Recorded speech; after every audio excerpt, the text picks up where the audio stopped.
another ranking. Such fun.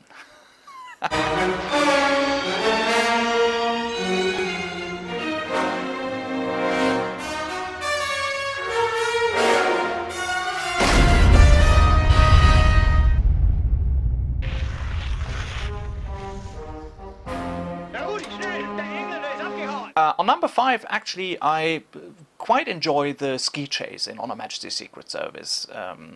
Not because it's particularly exciting. It is, in a way, but it's more about the way it was filmed. So when you read about the filming of Honor Majesty's Secret Service and what the stunt crew actually did, they had ski ace Willy Bogner on board. He partly filmed the skiers backwards, going on his own skis with a camera between his knees, and that is really a skill not many people can master. And then it's a combination of helicopter shots and handheld shots, and it has a great dynamic, that scene, together with John Barry's masterful score, of course. It is a standout moment in the Bond franchise, definitely. The ski chase in Honor Majesty's Secret Service. It's a great sequence. I love it. What is this? I've had a few optional extras installed.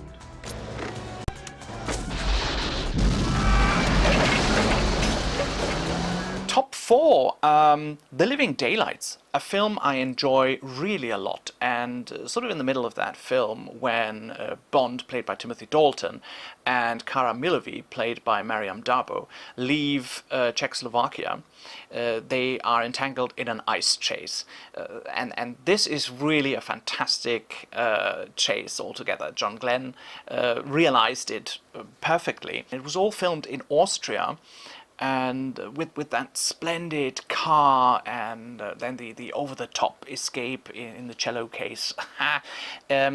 It's just wonderful fun. And John Glenn is a masterful director when it comes to action sequences. That's why I had to have one action sequence of him in this compilation, in this top 5.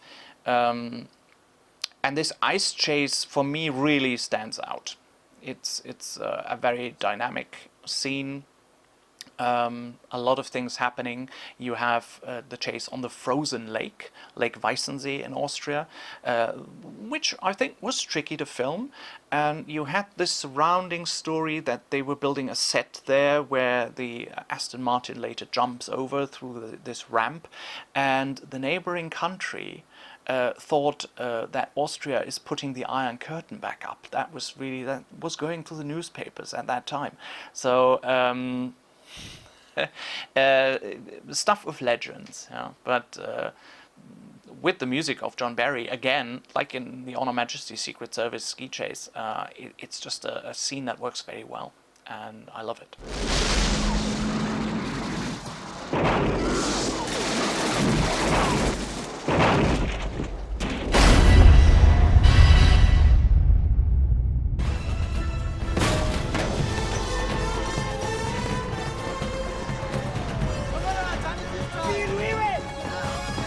There have been so many action sequences that were really fantastic in the Bond films, but I have to go to Casino Royale to find my top 3, and I picked the freerunning sequence in the Bahamas. It was shot in the Bahamas between Daniel Craig as James Bond and the bomb maker Molaka, played by Sebastian Foucault, who is a freerunner.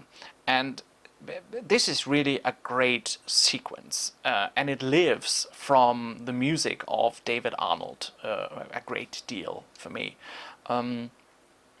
It is very fast-paced, like the Daniel Craig films are. There is a lot of running, there's a lot of jumping, obviously, because it's free running, and then they use this rundown hotel that was never built, that was never finished. And in that set, it was like a playground for stunt people. That's how it felt. And then you have basically a sequence that starts on the ground and works its way up onto a crane where they did intense fighting and jumping, high jumps. And all of this is without a break. So you, in the cinema, you sit on the edge of your seat, seeing who gets the upper hand and who will win this chase. And it culminates in this big fight in the Nambuto embassy. And this whole enclosed sequence is so thrilling and so masterfully directed by Martin Campbell. It was just, it had to be in my top 3. I just love it.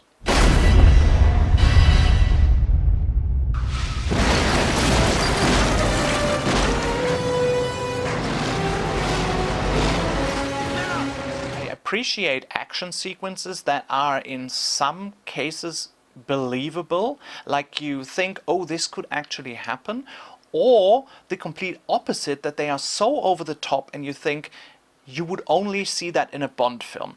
That's the case that we have with the GoldenEye tank chase. It is so over the top, and you would never see that on a street in St. Petersburg. It would never happen, a tank chase like that, with so many tiny things like Bond going through a statue, and the statue is caught on the roof, driving through a truck with Perrier mineral water, and everything is flying around while you're being chased by Russians, being far superior in a tank. Bond is far superior in that sequence, and there are of course some minor problems with the sequence, like the total destruction, going with the tank through several cars and it all explodes, but it was that kind of 90s over the top action sequence. And again, Martin Campbell directed that, and it was really on screen. As a little boy, I was like, are these things really possible? How do you do that? How do you film that? And why is it so great? Many people search hard and long for the answer why they like a particular sequence so much, but for me, the tank chase is just because it's over the top.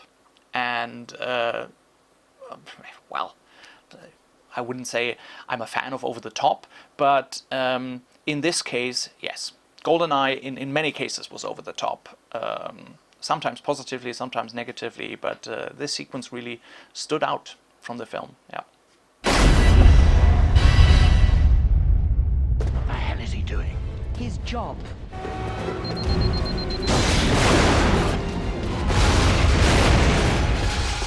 Number 1 is again a Brosnan, Tomorrow Never Dies, and my favorite action sequence is the whole opening sequence, which is on that arms bazaar, weapons arms bazaar. It was the second Bond film I saw, and I remember when I got it on DVD, with that sequence, I tested new speakers that I bought. Whenever I bought new home entertainment speakers or something, I tested the audio quality on that sequence, because there is so much going on. There is explosions and machine gun fire and jet fights. And this whole sequence from the beginning to the end, when you don't really know what's going on, you don't know where Bond is, and then comes this fantastic reveal with the lighter, with the Dunlop lighter, and Bond says smoking damages your health and knocks the guard out, and with the music of David Arnold, that is always so on the point. That made the whole sequence even better for me. And I still listen to the audio only, to the music only, a lot of times when it's on my mobile or something. And yeah, the location also was very well picked, with Peyragut, which is in France. And they have this airfield, this really steep airfield. And I thought that sequence was really well done by director Roger Spottiswoode. It had a good concept, and it takes you from the land into the air. Then you have the fight between these jets and Bond narrowly escaping, and everything explodes in a big fireball from that rocket that was fired from the warship, and Bond just goes through it with the jet, and nothing else screams this is a Bond film, and this is the hero, and he's going to win the fight. And again, like GoldenEye, as a young boy, this impressed me a lot. And of course, the level of stunt work that goes into each sequence and into the planning of these sequences puts the Bond films at a quality level that is almost unrivaled. And that's why that is my favorite action sequence, Tomorrow Never Dies.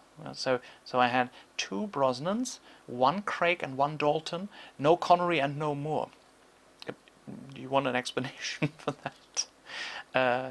I don't have one. I'm sorry.